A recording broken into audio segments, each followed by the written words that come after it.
दोस्तों, आपने पार्ले जी का बिस्किट तो कभी ना कभी खाया ही होगा। कोई ऐसा दुनिया में नहीं होगा जिसने पार्ले बिस्किट अभी तक चखा नहीं हो।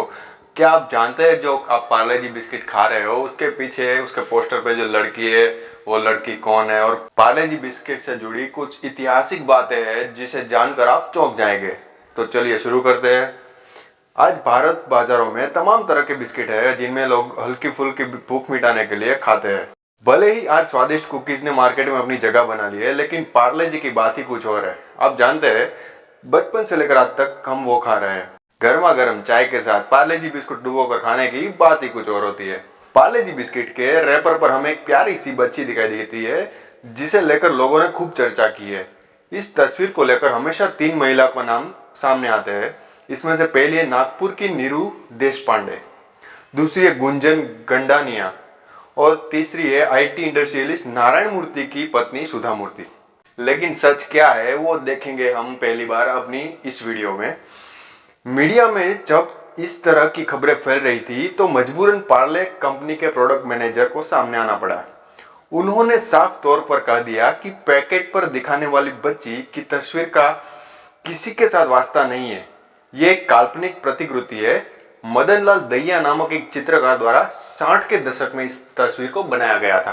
अब जहां तक रही नीरू देशपांडे की बात, तो उन्हें इस सुर्खियों के चलते काफी प्रसिद्धि मिली। वर्तमान समय में नीरू देशपांडे लगभग 65 साल की हो चुकी है और इस वक्त नागपुर में रह रही है। ऐसा कहा जाता है कि नीरू जब 3-4 साल की थी तब उसके पिता ने उसकी ऐसी ही फोटो खींची थी। हालांकि उनके पिता प्रोफेशनल फोटोग्राफर नहीं थे, लेकिन उनकी खींची यह तस्वीर काफी अच्छी आई थी। इस बीच एक दिन ऐसे शख्स की नजर इस तस्वीर पर पड़ी जिसका संबंध पार्ले जी वालों से था। फिर क्या, यह तस्वीर बिस्किट के पैकेट पर छप गई। अब जानते हैं पार्ले का इतिहास। सूत्रों से मिली जानकारी के अनुसार पार्ले बिस्कुट को बनाने का आइडिया अंग्रेजों को देखकर आया। मुंबई के विले पार्ले इलाके में रहने वाले चौहान परिवार ने साल 1929 में इस कंपनी की शुरुआत की थी। उन दिनों कंपनी में केवल केक, पेस्ट्री और कुकीज बनाए जाते थे। साल 1939 में कंपनी ने बिस्कुट बनाना शुरू किया, क्योंकि उस जमाने में अंग्रेजी कंपनियों के बिस्किट की बिक्री बाजार में खूब थी। सस्ता और टेस्टी होने की वजह से लोगों को पार्ले बहुत पसंद आया।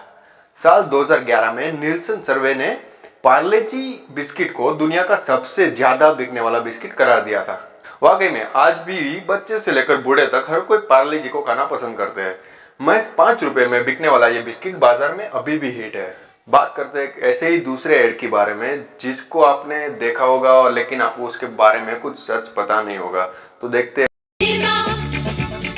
निर्मा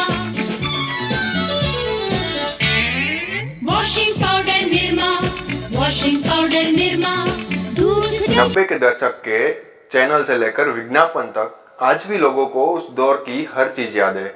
अगर बात करें 90 के दशक के विज्ञापन की, तो उस समय का सबसे फेमस विज्ञापन निरमा वॉशिंग पाउडर का था। इस एड का जिंगल आज भी लोगों को जुबान पर है।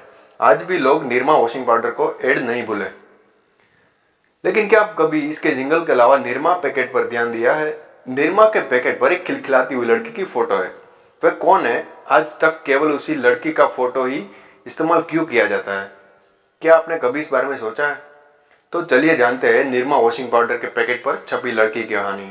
निरमा वॉशिंग पाउडर की शुरुआत 1969 में गुजरात के रहने वाले व्यक्ति करशन भाई ने की थी। करशन भाई पटेल एक बेटी के पिता थे जिसका नाम निरुपमा था, लेकिन वह अपनी बेटी को प्यार से निरमा कहकर पुकारते थे। हर पिता की तरह वह भी अपनी बेटी से बेहद प्यार करते थे और चाहते थे कि उसकी लड़की बड़ी होकर खूब नाम कमाए। लेकिन किस्मत को कुछ और ही मंजूर था। लेकिन इसके बाद जो हुआ वो करशन भाई ने कभी सपने में भी नहीं सोचा होगा। हुआ कुछ ऐसा कि निरुपमा का एक्सीडेंट हुआ और इसकी वजह से उसकी मौत हो गई।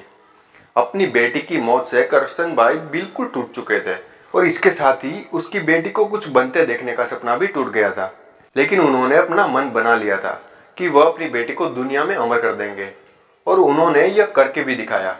अपनी बेटी की मौत के बाद उन्होंने वॉशिंग पाउडर बनाया जिसका नाम निरमा रखा और उसके पैकेट पर अपनी बेटी निरमा की फोटो लगाई और पाउडर बेचना शुरू कर दिया। उस समय के दौर में सर्फ जैसे कई डिटर्जेंट पाउडर बाजार में मौजूद थे।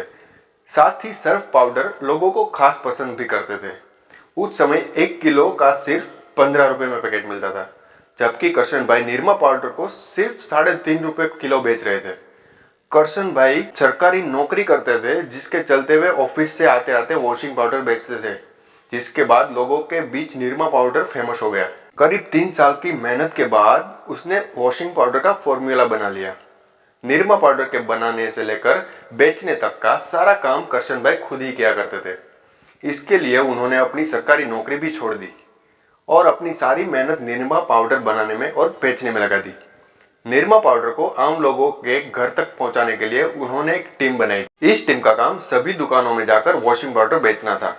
धीरे धीरे बाजार में वॉशिंग पाउडर फेमस होने लगा और इसके बाद लोगों ने करशन भाई से माल उधार पर लेना शुरू कर दिया और उधार वापस देने के समय सब बहाने बनाना शुरू कर देते थे, जिसकी वजह से उन्हें भारी नुकसान उठाना पड़ा। लेकिन उन्होंने हार नहीं मानी और इसके बाद जो उन्होंने करके दिखाया वो आज भी लोग नहीं भूल पाए हैं। इतनी भारी नुकसान के बाद करशन भाई ने अपनी टीम से मार्केट के अपने सारे वॉशिंग पाउडर के पैकेट को वापस लाने के लिए कहा। इसके बाद पूरी टीम को लगा कि शायद अब करशन भाई हार मान चुके हैं और अपना यह काम बंद कर देंगे, लेकिन ऐसा नहीं था। करशन भाई के दिमाग में तो कुछ और ही चल रहा था। अब उसके दिमाग में आया कि क्यों ना निरमा पाउडर का विज्ञापन टीवी में दिखाया जाए। इसके बाद निरमा का विज्ञापन टीवी पर आया और रातों रात इससे लोगों का ध्यान आकर्षित कर लिया। इस विज्ञापन का जिंगल वॉशिंग पाउडर निरमा बच्चे से लेकर बूढ़े तक सभी को जुबान पर चढ़ गया। इसके बाद से वॉशिंग पाउडर गुजरात में ही नहीं बल्कि पूरे देश में फेमस हो गया। उम्मीद करते हैं आपको ये वीडियो पसंद आई होगी। तो अभी तक आपने हमारे चैनल को सब्सक्राइब नहीं किया है तो सब्सक्राइब कर दीजिए, इस वीडियो को लाइक कर दीजिए और कमेंट कर दीजिए। Thank you.